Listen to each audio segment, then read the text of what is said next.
During my vasectomy consultation, the doctor pulled me aside. "I need to tell you something about your blood work." "What is it?" He looked uncomfortable. "You are sterile. You've been your entire life." "But I have 3 kids." Just then my elder son called me. "Dad, Mom, she's making us." The vinyl chairs in Dr. Morrison's office were the kind that stuck to your legs in summer. James Caldwell had been sitting in one for 20 minutes, filling out forms about family medical history, questions that now felt like they'd been written in a foreign language. His hand trembled slightly as he checked the box marked Vasectomy Consultation. Though the procedure itself seemed like a formality now. At 42, James had what most would call a complete life. 3 kids, Dylan, 15, Kayla, 13, and Marielle, 8, a comfortable house in the suburbs of Charlotte. 20 years with his wife, Marina. He managed a mid-sized architectural firm downtown, designed buildings that would outlast him. The vasectomy was practical. Marina's difficult pregnancies, the strain 3 kids put on their finances, the simple fact that their family felt complete. "Mr. Caldwell," the nurse's voice pulled him from his thoughts. "Doctor, we'll see you now." Dr. Morrison was a slight man in his 60s with wire-rimmed glasses and the perpetually concerned expression of someone who delivered too much bad news. He shook James's hand with both of his own, a gesture that immediately set off alarm bells. "James, thank you for coming in. Please sit down. Is there a problem with the procedure?" James asked, settling into the chair across from the desk. "I know there are risks, but Marina and I have discussed. It's not about the vasectomy." Dr. Morrison pulled a folder from his desk drawer, opened it, then closed it again without looking at the contents. "Your blood work came back. Standard panel we run before any surgical procedure." And the doctor's fingers drummed once against the folder. "James, I need to tell you something, and there's no easy way to say this. According to your results, you're sterile. Aopermia, complete absence of sperm. The markers suggest this is congenital, meaning you've been this way your entire life." The words seemed to arrive in James' ears separately from their meaning. Sterile entire life. He heard them, understood them individually, but couldn't make them form a coherent thought. That's impossible. "I have 3 children." Dr. Morrison's expression held steady professional sympathy mixed with something that looked like pity. "I ran the test twice. I even sent it to another lab. James, I'm certain of the results." The office suddenly felt smaller, the air thicker. James' mind raced through possibilities. Medical error, contaminated samples, some condition that developed and resolved itself. But Dr. Morrison's face told him these weren't answers he'd find. "How certain?" James heard himself ask. "Absolute." The word hung between them like a guillotine blade. James stood without meaning to, his legs moving on autopilot. I need some air, James." "Wait." But he was already out the door, past the nurse's station, through the waiting room where a young couple sat filling out the same forms he had. The same lies. The parking lot stretched before him. Acres of sun-baked asphalt that wavered in the afternoon heat. He sat in his car for 10 minutes before his phone rang. Dylan's name flashed on the screen. "Dad." His son's voice was tight, stressed in a way that cut through James' spiral. "Dad, you need to come home." "Mom, she's making us." The line went dead. James tried calling back. Straight to voicemail. He tried Marina's number. Same thing. A text to Dylan went undelivered. The message hanging in digital limbo with a small red exclamation point. Something was very wrong. He drove on instinct. His mind split between Dr. Morrison's revelation and Dylan's panicked call. The 15-minute drive home took 8. He barely registered running a red light or cutting off a delivery truck. The Caldwell house sat on a quiet cul-de-sac, a 2-story colonial with blue shutters that Marina had insisted on repainting last spring. James' own design built 12 years ago when Kayla was still a baby. Now it looked different somehow, like a familiar word repeated until it lost all meaning. Dylan's bike lay on its side in the driveway. The back wheel still spinning slightly. Kayla's shoes were scattered by the front door, which stood open. James' heart rate kicked up. He took the porch steps 2 at a time. Dylan, Caleb, the living room looked like a tornado had passed through. Couch cushions on the floor, picture frames face down. The coffee table pushed against the wall, but it was the silence that unnerved him most. No TV, no music, none of the ambient chaos that came with 3 kids. Marielle, Marina. A crash came from upstairs. James sprinted up, taking the stairs 3 at a time. Dylan's room. The door was locked. "Dylan, open up, Dad." His son's voice muffled. "She's don't let her." Another crash. This one accompanied by Kayla's scream. James threw his shoulder against the door. The frame splintered but held. Second hit. The lock gave way and the door flew open. The scene before him made no sense. Dylan stood in front of the closet, his arms spread wide, protecting something or someone. His lip was bleeding, his shirt torn. Kayla sat on the bed holding Mariel. Both of them crying. And Marina, his wife, stood in the center of the room holding Dylan's baseball bat, her knuckles white around the grip. Her hair was disheveled, her eyes wild with something James had never seen in 20 years of marriage. Rage maybe, or fear. Marina, what the hell? They know, she said, her voice flat and cold. They know everything. Know what? Put down the bat. Don't. She pointed it at him like a weapon. Don't you dare act innocent. I saw your face when you came home. The doctor told you, didn't he? The room tilted. James gripped the door frame. How do you? I've known for 16 years. Marina said, since Dylan was born, and I saw the blood type on his hospital bracelet. Ab positive. You're O negative. I'm O positive. She laughed. A sound like breaking glass. Basic biology, James. Impossible odds. Dylan's eyes went wide. Mom, what are you saying? I'm saying your father isn't your father. None of you are his. Marina's voice cracked. And now he knows. And now you know. And everything's ruined. Everything. Kayla made a small wounded sound. Mariel buried his face in his sister's shoulder. James felt the world reorganize itself around this new center of gravity. 20 years. 3 children. Every birthday, every school play, every skin, knee, and bedtime story. Every single moment suddenly suspect. Retroactively poisoned. Who? The question came out as barely a whisper. Marina laughed again. That same terrible sound. Does it matter? You want to know which one? Dylan is Roy's. Kayla is Logan's. Mariel is Sterling's happy now. Roy Hardy, his former best friend from college, the one who disappeared from their lives after Dylan was born, said he'd gotten a job in Seattle. Logan Nichols, Marina's ex-boyfriend from high school, who'd shown up at their wedding looking like he'd swallowed nails. Sterling Schwartz, their neighbor who'd moved away 8 years ago, citing personal reasons. The pieces fell into place with the weight of tombstones. Get out, James said quietly. This is my house, too. Get out. The roar came from somewhere primal, somewhere James didn't know existed inside him. You have 5 minutes to take whatever you can carry and leave, or I call the police and tell them you just assaulted our. He choked on the word. These children, Dylan's bleeding. You locked them in here. Marina's face cycled through emotions. Defiance, fear, calculation. She looked at the kids, then back at James. Whatever she saw in his expression made her decision. You'll regret this, she said, but she was already moving toward the door. You have no idea what you're doing. For minutes, she left, and James heard her footsteps thundering down the stairs, the slam of dresser drawers, the jingle of car keys. He didn't move until he heard her car start, the engine rev, the squeal of tires as she peeled out of the driveway. Only then did he look at the 3 kids huddled together on Dylan's bed. 3 kids who weren't his biologically. 3 kids who just had their world shattered. Dylan with his bleeding lip and protective stance. Kayla with tears streaming down her face. Mariel, too young to fully understand, but old enough to know everything had changed. Dad. Dylan's voice was small. Are you going to leave us, too? The question hit like a physical blow. James crossed the room and pulled all 3 of them into his arms, holding them so tightly he could feel their heartbeats against his chest. Never, he said into Dylan's hair. You hear me? Never. I don't care about blood. I don't care about DNA. You're mine and I'm yours, and that's not changing. They stayed like that for a long time. The 4 of them holding each other while the sun moved across the floor and the house settled around them. James' mind was already working, already planning. Marina had betrayed him in the worst way possible, but she'd made a critical error. She'd shown her hand too soon, and James Caldwell was very good at long-term planning. The days following Marina's departure passed in a strange suspended reality.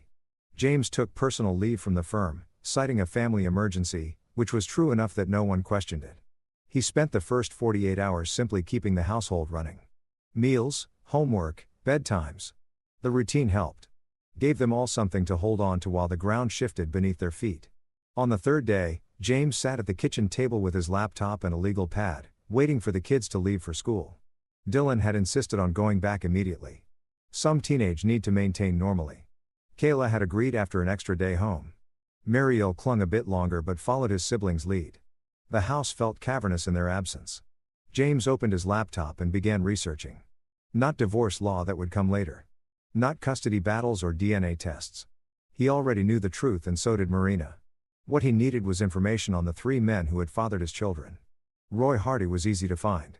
The job in Seattle had been real, but Roy hadn't lasted long in the tech sector. According to LinkedIn, he bounced between startups before landing at a venture capital firm in Portland 5 years ago.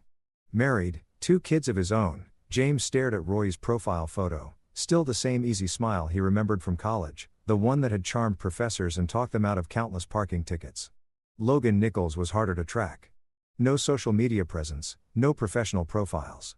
James had to dig through old newspapers and public records before finding him. Logan had stayed in Charlotte working construction and bouncing between jobs. Multiple addresses over the years, mostly apartments in cheaper parts of town, a DUI from 2019, an assault charge that was later dropped. Sterling Schwartz had done well for himself. Real estate development. According to his company website, married to Patrice Clay, a lawyer, no kids listed, though Sterling's bio mentioned his love of mentoring young people and coaching youth soccer. The hypocrisy made James' jaw clench. His phone buzz. An unknown number. He considered ignoring it, then answered, "Mr. Caldwell, this is Amber Becker from Thornton Family Law. Your wife retained our services yesterday. We're calling to inform you that Mrs. Caldwell is filing for divorce and full custody of the 3 minor children. You should expect to be served with papers within the week." James sat down his pen very carefully. "Full custody?" "Yes, sir. Mrs. Caldwell has made serious allegations regarding your fitness as a parent. She's also requesting the marital home, full child support, and alimony. I'm calling as a professional courtesy to suggest you obtain legal representation immediately." "What allegations?" "I'm not at liberty to discuss the details, but I'd recommend you speak with an attorney as soon as possible." A pause. "Mr. Caldwell, I'll be frank with you. I've been doing this for 20 years. Whatever's happening in your marriage, those kids need stability. I hope you'll keep their best interests in mind." The call ended before James could respond. He sat staring at his phone, Marina's strategy crystallizing in his mind. She was going on the offensive, painting herself as the victim, using the children as weapons. Full custody meant she could control the narrative, control his access, control everything. It was bold. It was vicious. It was a mistake. James made his first call to Bruce Walker, an attorney who'd helped with the firm's contracts over the years. Bruce listened to a carefully edited version of events. The sterility diagnosis, the revelation, Marina's attack on the children, then whistled low. "James, I'm a corporate guy. You need Nicholas Herta, best family law attorney in Charlotte, maybe in North Carolina. He's expensive, but if what you're telling me is true, you're going to need him." The second call was to Nicholas Herta's office. The receptionist tried to schedule a consultation for the following week. James told her he'd pay double for an emergency appointment today. Money, he'd learned in 20 years of architecture, could make almost anything happen. Office occupied the top floor of a steel and glass building downtown. The kind of aggressive modernity that James usually avoided designing. The attorney himself was younger than expected, maybe 35, with the kind of sharp suit and sharper eyes that suggested he didn't lose often. "Mr. Caldwell, my retainer is $50,000. Is that going to be a problem?" "No." "Good. Now tell me everything, and I mean everything. Things you think are irrelevant, things you're embarrassed about, things you think make you look bad. I can't help you if I'm surprised in court." James told him all of it. Dr. Morrison's revelation, Marina's confession, the names of the biological fathers, Marina's assault on the children. He showed Herta the photos he'd taken of Dylan's split lip, the broken closet door, the damaged room. Herta took notes on a yellow legal pad, his expression neutral. When James finished, the attorney sat back and steepled his fingers. "Okay, here's what's going to happen. Marina's attorney called this morning trying to intimidate you, make you panic, maybe do something stupid. That's standard practice. What's not standard is that she's alleging you're an unfit parent while simultaneously admitting, I assume she admitted this, that you're not the biological father of any of the children. She told all of us, me and the kids. That's incredibly stupid on her part." Herta made another note. "North Carolina is a pure no-fault divorce state, but adultery is still a factor in alimony determinations. And if she's requesting full custody while you're the only legal father, did you sign the birth certificates?" "All 3. "Then legally, you're their father. Biology doesn't matter. She committed paternity fraud. And if we can prove she knew from the beginning, that goes to her character.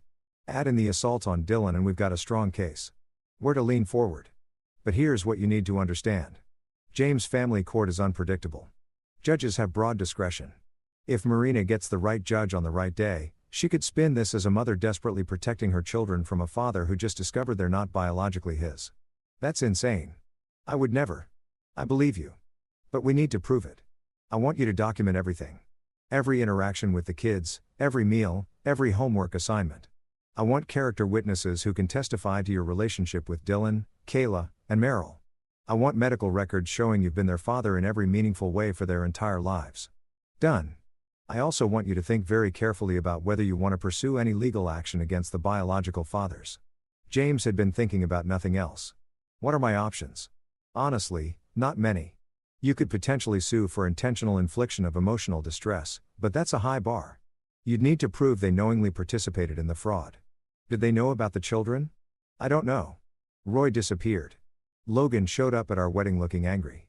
Sterling coached Mariel's soccer team for a year before moving away. James paused. He coached his own son's soccer team. That might be enough for Sterling, but it's circumstantial.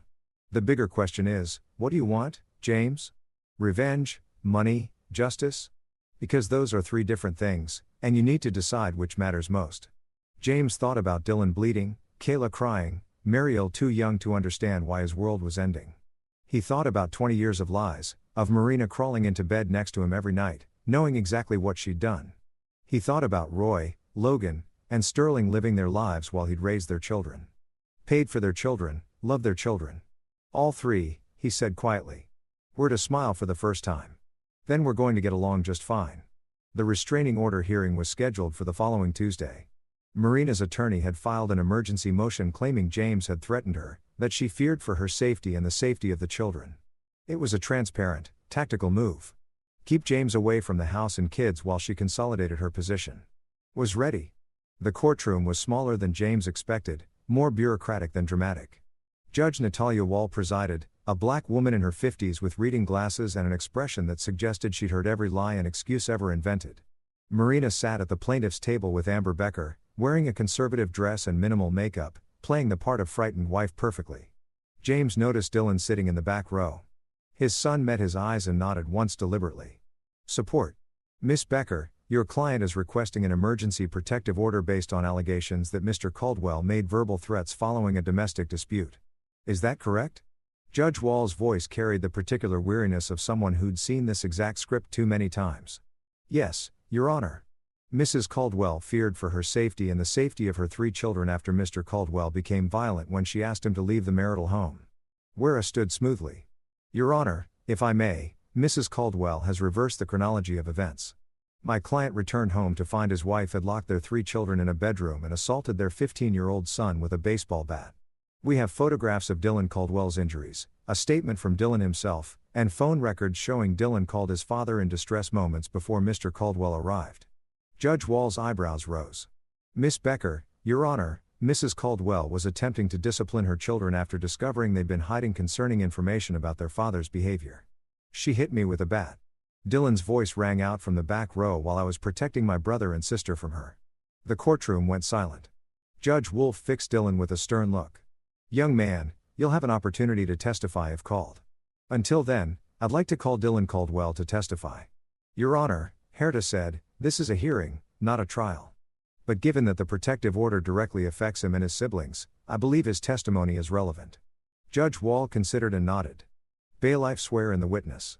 Dylan walked to the stand with his shoulders back, chin up. The bruise on his jaw had faded to a greenish yellow, but it was still visible. He swore to tell the truth with a steady voice. Kept it simple. Dylan, tell the court what happened on the day in question. Mom was acting weird all morning. She kept asking me and my sister and brother these strange questions about Dad, about whether we felt safe with him, stuff like that. Then she got a phone call and just lost it.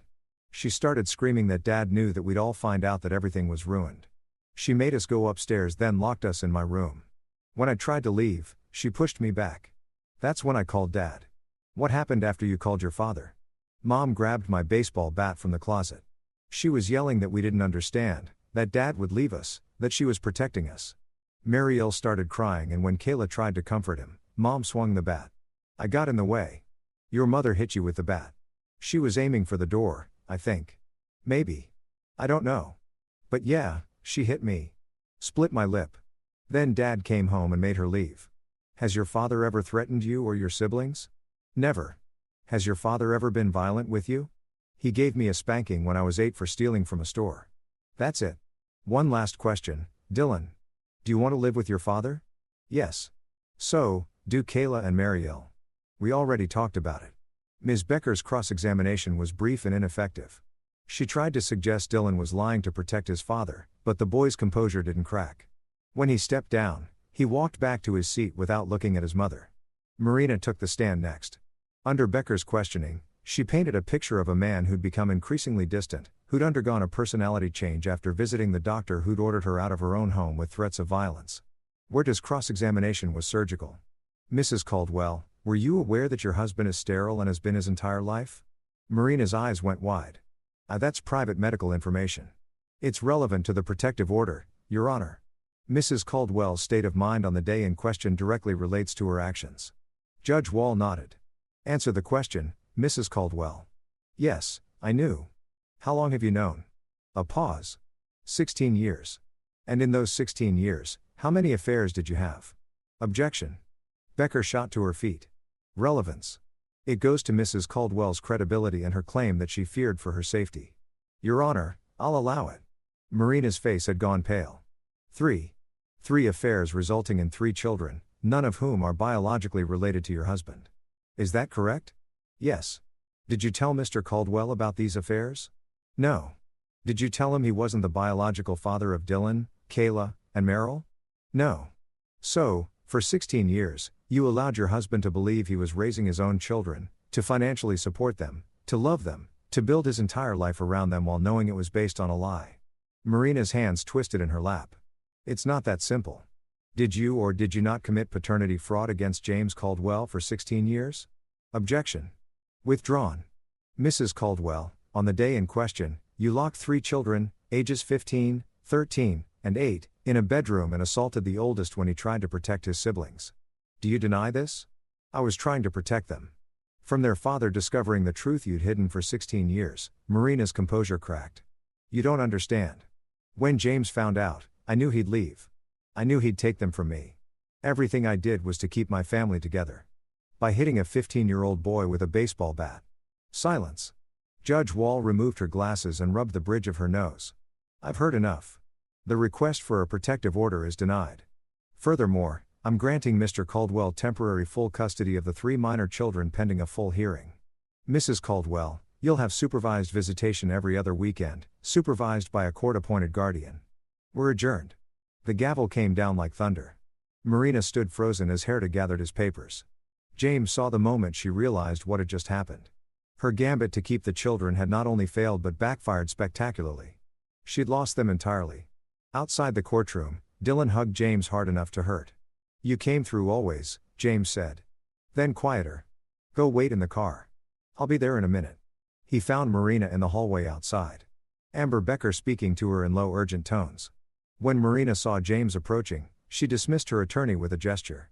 Come to gloat. Her voice was brittle. Come to make you an offer. James kept his voice level controlled. Drop the divorce proceedings. Give me full custody.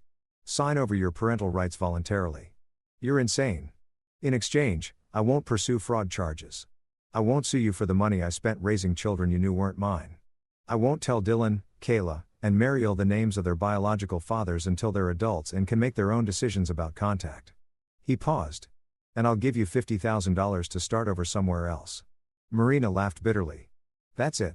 20 years of marriage and you're buying me out for 50 grand. 20 years of lies, Marina. I'm being generous. What about my house? My life? Those are my children. Biologically, they're not mine. Legally, they are. And after what you did to Dylan, after you locked them in a room like animals, you're lucky I'm offering you anything. James's voice dropped to barely above a whisper. Take the deal because if we go to trial, I'll make sure everyone knows exactly what you did. Your family, your friends, your employer. I'll make sure those 3 men know they have children they never claimed. I'll burn your entire life down and salt the earth behind you. You can't. I'm an architect, Marina.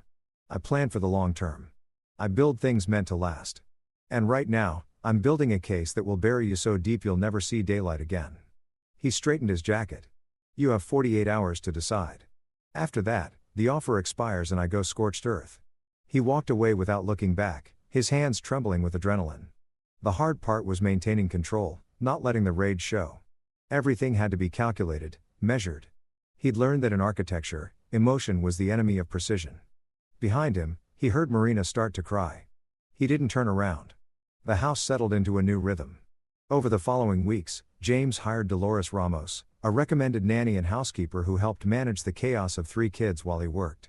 The firm had been understanding about his reduced hours, but he couldn't stay away forever. His current project, a mixed-use development downtown, needed his attention. But the evenings belonged to Dylan, Kayla, and Meryl. Homework at the kitchen table, dinner together every night, movies on weekends. They didn't talk about Marina much. Her supervised visitations were awkward, brief affairs at a neutral location where she and the kids sat in uncomfortable silence while a social worker took notes. She hadn't signed the papers yet. The 48 hours had passed, then a week, then 2. Herta assured James this was normal. People needed time to accept that they'd lost. But James knew Marina better than that. She was planning something. The answer came on a Tuesday evening. James was reviewing blueprints in his home office when his phone rang. Unknown number. Portland area code. "Hello," James called. Well, the voice was familiar, but aged, roughened by years, and maybe alcohol. "It's Roy. Roy Hardy." James's hand tightened on the phone. "How did you get this number?" "Marina called me. Said, you know about Dylan? Said, you're threatening to ruin her life if she doesn't give up her kids." A pause. "Her kids, James, not yours. I signed a birth certificate. I raised him. I'm his father in every way that matters. Except biology. Except the truth." Roy's voice took on an edge. "Look, I didn't know about Dylan for years. Marina and I had a thing right after you two got married. I'm not proud of it. When she told me she was pregnant, I assumed it was yours. And she called me 8 years ago, told me the truth, asked for money. You gave it to her. I gave her $50,000 to stay out of my life. And Dylan's I have a family, James. A wife who doesn't know I cheated with my best friend's wife. Kids who don't know they have a half-brother. I paid for my silence and I paid for hers." James felt the puzzle pieces rearranging. "She blackmailed you. Call it what you want, but now you're threatening to blow up my life anyway and I can't let that happen. So, here's my offer. You back off, Marina. You don't pursue this vendetta. You don't tell Dylan who his biological father is, and I'll make sure you're compensated for your trouble." "How much trouble am I worth?" $200,000. Clean wire transfer. Untraceable. James laughed without humor. "You think this is about money? Everything's about money, James. You're an architect. You know that better than anyone. Buildings, marriages, families. It's all just capital and contracts. No," the word came out flat and final. "You don't get to buy your way out of this. You slept with my wife. You fathered my son. And you paid her to keep quiet while I raised him. That makes you complicit. I'm offering you a fortune. I'm offering you a choice. You can come clean to your family voluntarily. Establish a relationship with Dylan if he wants one when he's older and face the consequences of your actions like an adult. Or I can make sure everyone you know discovers exactly what kind of person you are. Your wife, your employers, your kids. I'll put ads in the Portland papers if I have to. You're bluffing. Try me. I've already lost everything that mattered. I'm raising 3 kids who aren't biologically mine, married to a woman who lied to me for 20 years, and dealing with 2 other men who helped her do it. What exactly do you think you can threaten me with?" The silence stretched long enough that James thought Roy had hung up. "Then you've changed." "No, I've just stopped pretending. I don't know how to fight." James ended the call. The second call came 2 hours later. Logan Nichols, his voice rough with the particular rasp of a long-time smoker. "Caldwell. Yeah. Marina said you'd be causing trouble. Said you're trying to take her kids away. They're my kids legally. Not according to blood. Look, I'll be straight with you. I knew about Kayla. Marina told me when the girl was 2. I was in a bad place back then. Drinking, fighting, couldn't hold down a job. Marina said Kayla was better off with you raising her. And she was right. I wasn't father material. And now I'm sober 2 years. Got a steady job. Got my life together. And I'm thinking maybe I should meet my daughter. See if there's room in her life for her real father." The threat was obvious. James kept his voice level. "Kayla is 13 years old. She just found out her mother cheated on her father, the man she's called dad her entire life, and that I'm not biologically related to her. She's devastated. And you think this is a good time to introduce more chaos into her life. I think I have rights. You have nothing. You never claimed paternity. You never paid child support. You never spent a single sleepless night when she was sick or helped with homework or taught her to ride a bike. You're a sperm donor with delusions of importance. Marina said, Marina is a liar and a fraud who's about to lose everything. If you want to hitch your wagon to her, go ahead. But understand this. I will fight you in court with every resource I have. I will prove you're an unfit parent. I will make sure Kayla knows exactly why you stayed away for 13 years. Because you were a drunk and a failure who couldn't be bothered to try. You son of a. And if by some miracle you do get visitation rights, I'll make sure Kayla knows that you only showed up now to help Marina hurt me.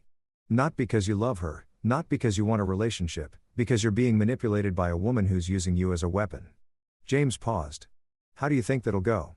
How do you think a 13-year-old girl will react to meeting the father who abandoned her, who only appeared when it was convenient? The line went dead. James sat in his office, staring at the blueprints without seeing them. Marina was rallying her allies, trying to build leverage. Roy with money, Logan with legal rights, which meant the third call would come from Sterling Schwartz, and it would be the most dangerous. He didn't have to wait long. His phone rang at 10 p.m. after the kids had gone to bed. Mr. Caldwell, this is Sterling Schwartz. I believe we need to talk about my son. Mariel is my son. Biologically, he's mine. And I've been thinking a lot about that lately. About the year I coached his soccer team, watching him grow, seeing myself in his mannerisms, about moving away because Marina said it was too complicated, too risky. Sterling's voice was smooth, confident, the voice of someone used to closing deals. I made a mistake leaving. I'd like to correct it. By helping Marina by establishing my parental rights, Marina suggested we could work together. She gets primary custody. I get visitation. You get to walk away with your dignity intact. No messy trial, no public exposure of the affairs. No one needs to know the details. James stood and walked to the window. Outside, the suburban street was quiet, peaceful, a perfect facade. What did she offer you? Excuse me, Marina. To get you to call me to threaten to claim Mariel. What did she promise you? A pause? That's between me and her. She's using you, Sterling. The same way she used you 8 years ago when she needed a genetic donor and her husband wasn't available. The same way she's using Roy and Logan. You're all just tools to her. That's not. Did she mention that she assaulted Dylan with a baseball bat? That she locked all 3 kids in a room because she was afraid they'd tell me the truth? That she's already lost temporary custody because Judge Wall saw through her performance? She said you tried to poison me against her. I don't need to. You can read the court transcripts yourself. They're public record, James, let that sink in. But here's what I'm curious about. Your wife, Patrice, does she know about Mariel? The silence was answer enough.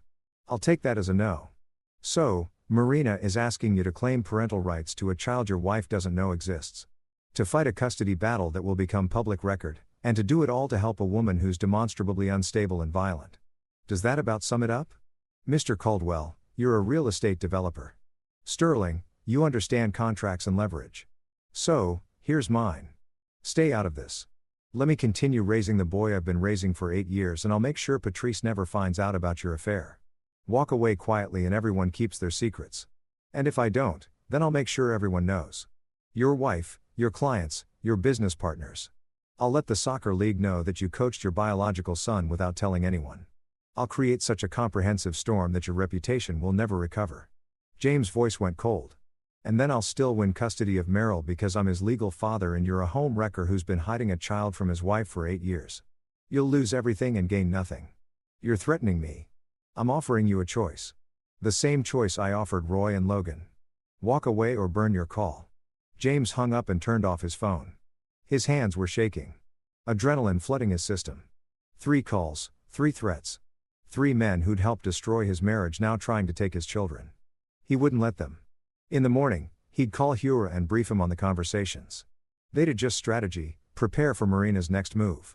But for now, James walked upstairs and checked on the kids. Dylan asleep with headphones still in his ears. Kayla curled around her stuffed elephant, the one James had won for her at a carnival when she was 5.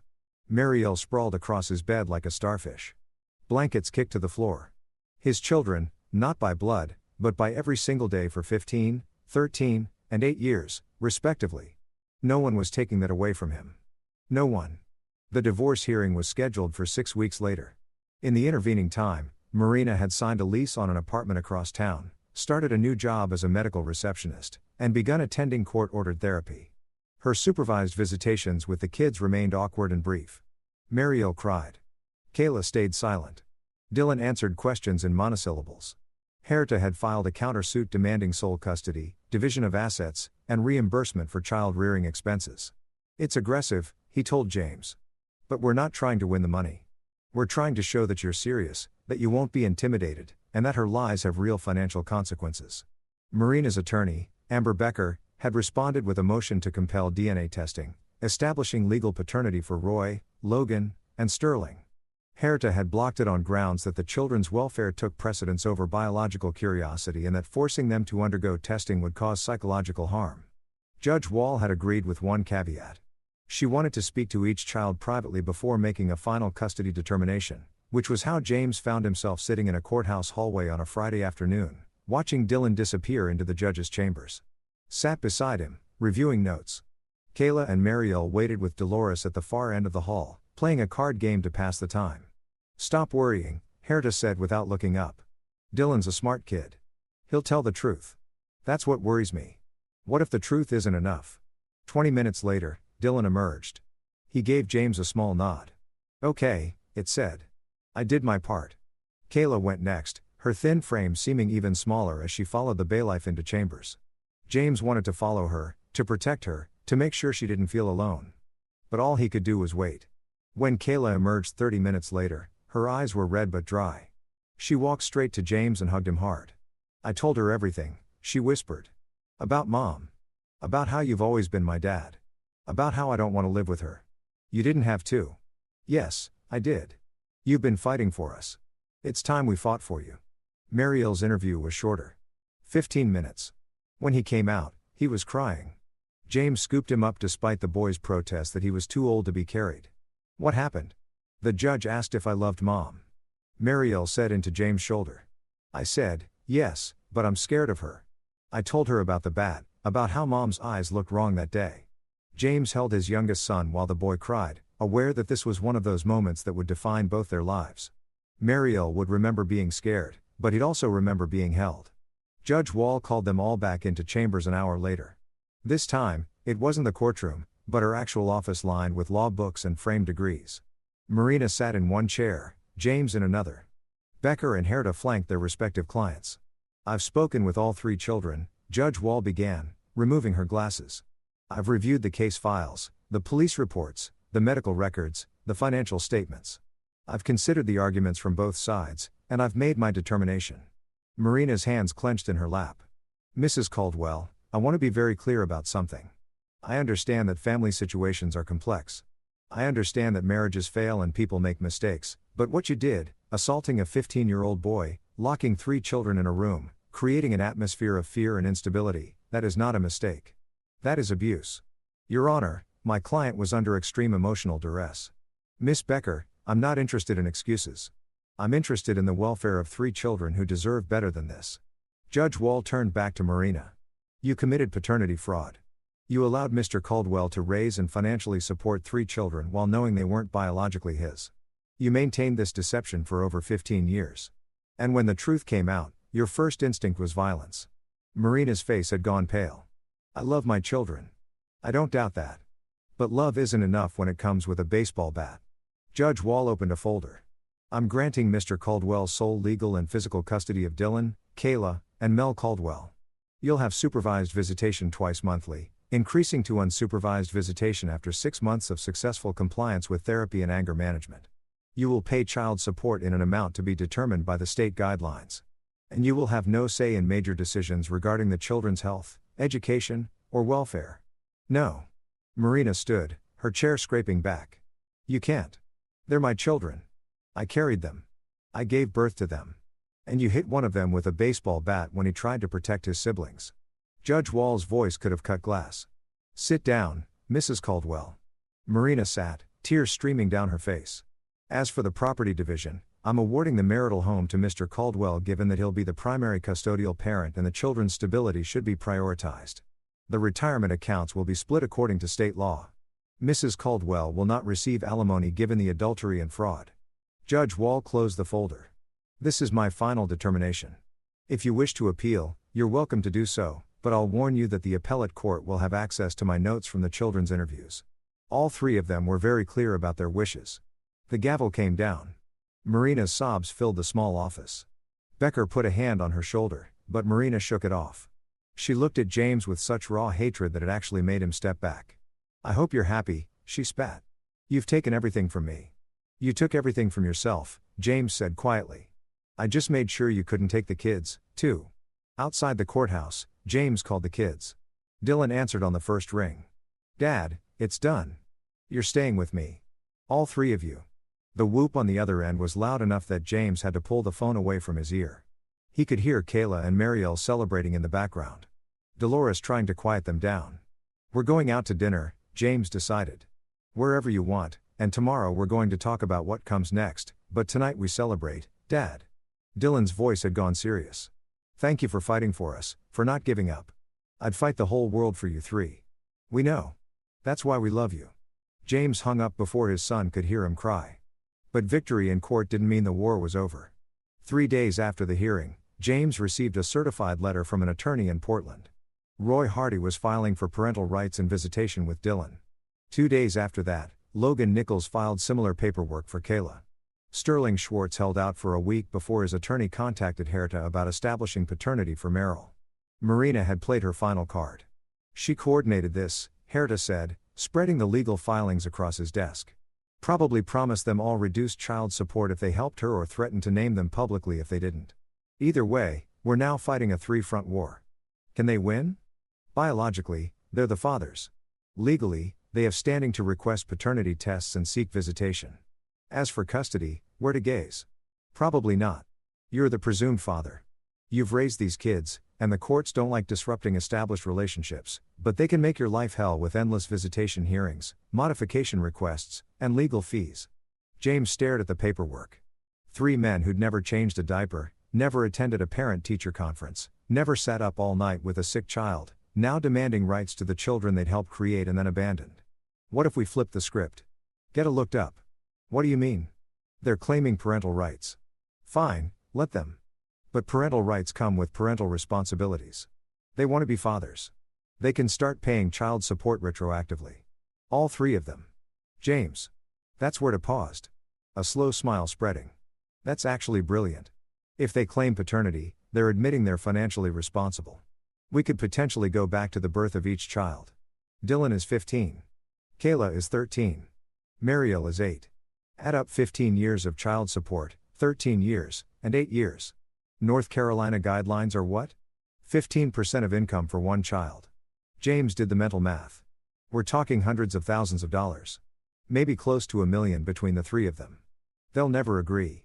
Then they withdraw their petitions. Either they put their money where their mouths are or they walk away. Marina can't use them as weapons if they refuse to play. Quira started making notes. We need to prove they knew about the children, that they willfully avoided parental responsibility. Roy admitted on a phone call that Marina contacted him 8 years ago and he paid her $50,000 to stay quiet.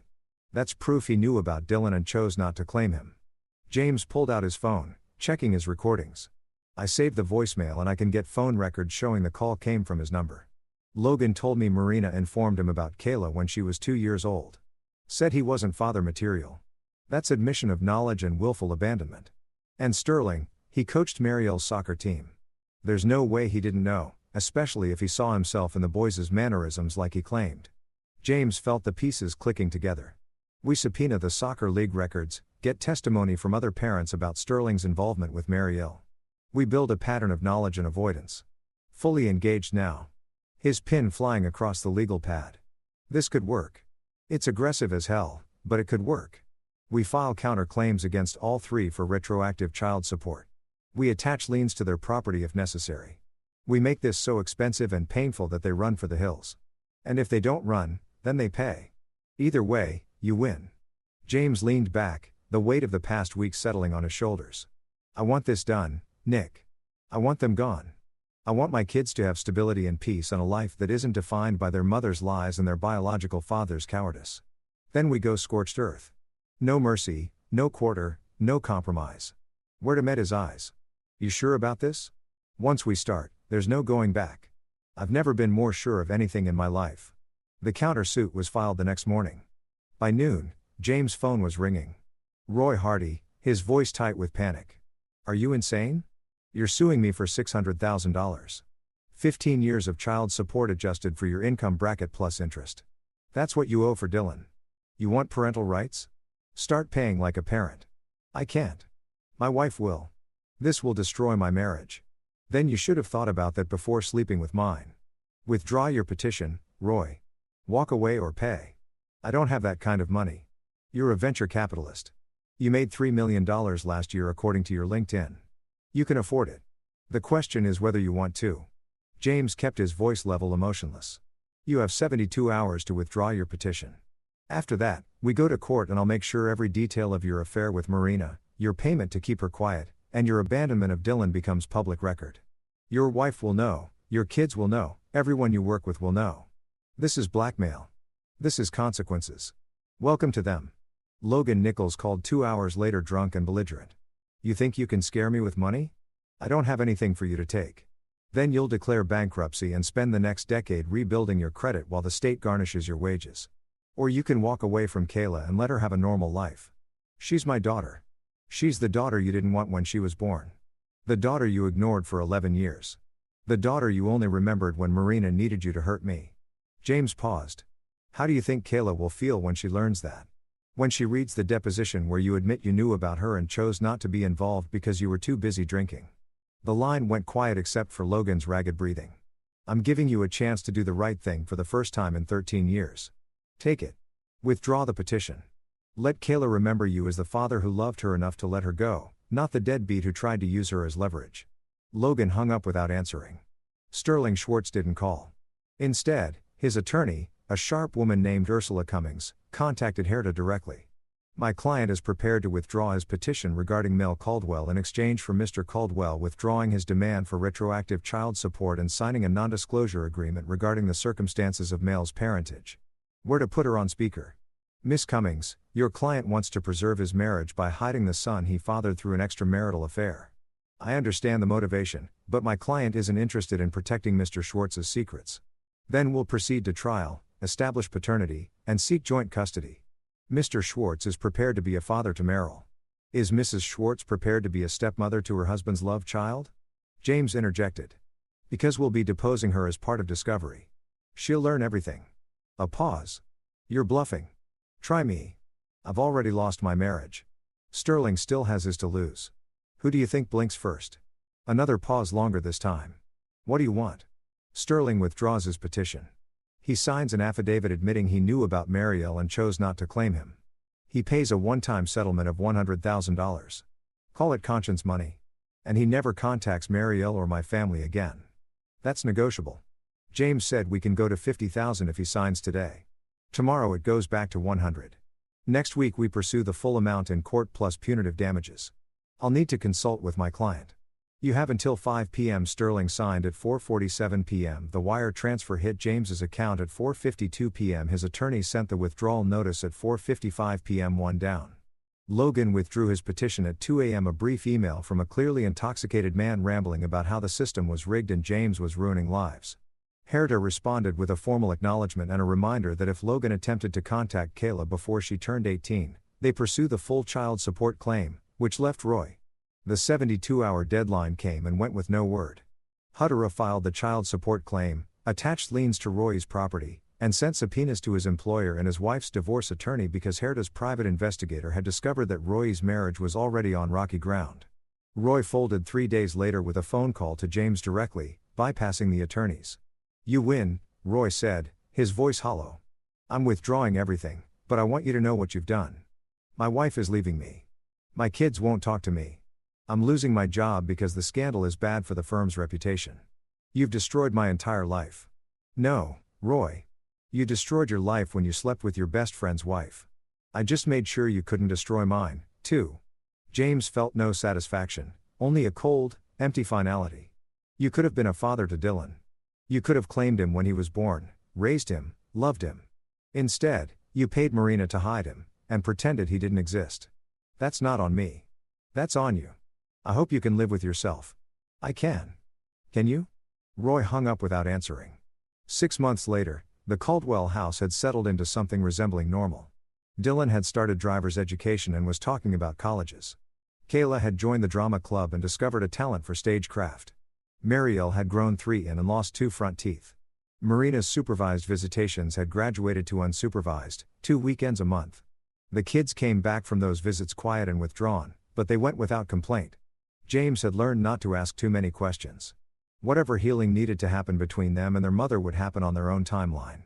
The $50,000 from Sterling sat in an investment account earmarked for the kids' college funds.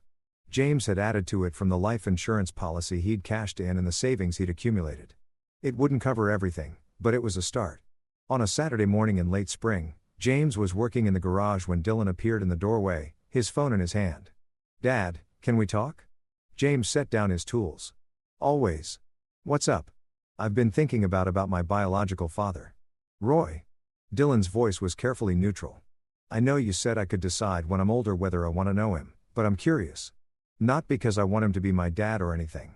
You're my dad, but because I want to understand where I come from."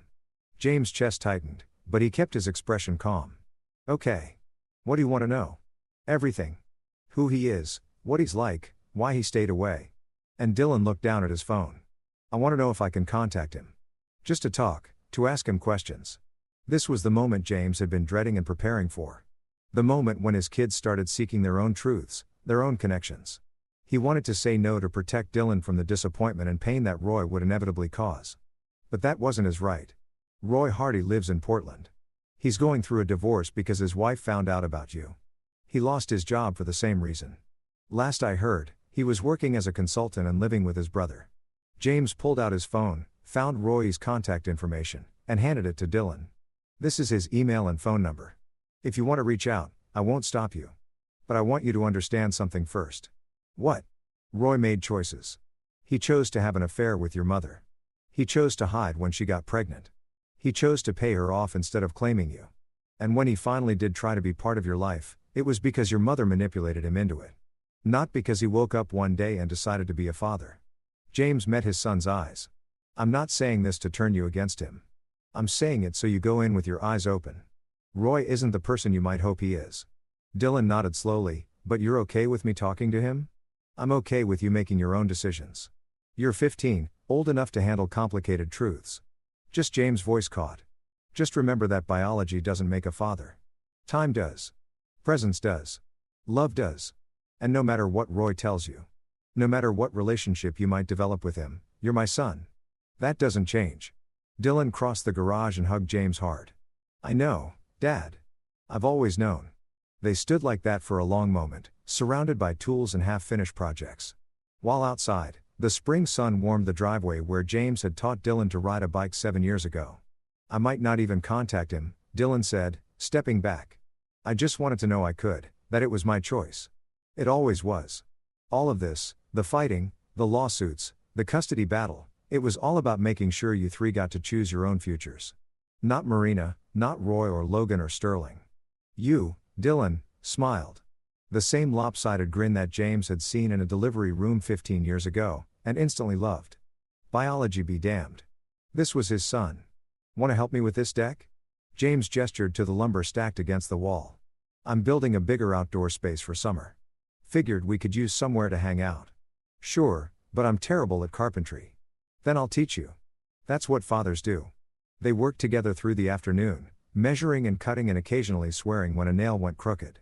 At some point, Kayla wandered out and started asking questions about theater set design, which led to a discussion of load-bearing walls and structural integrity.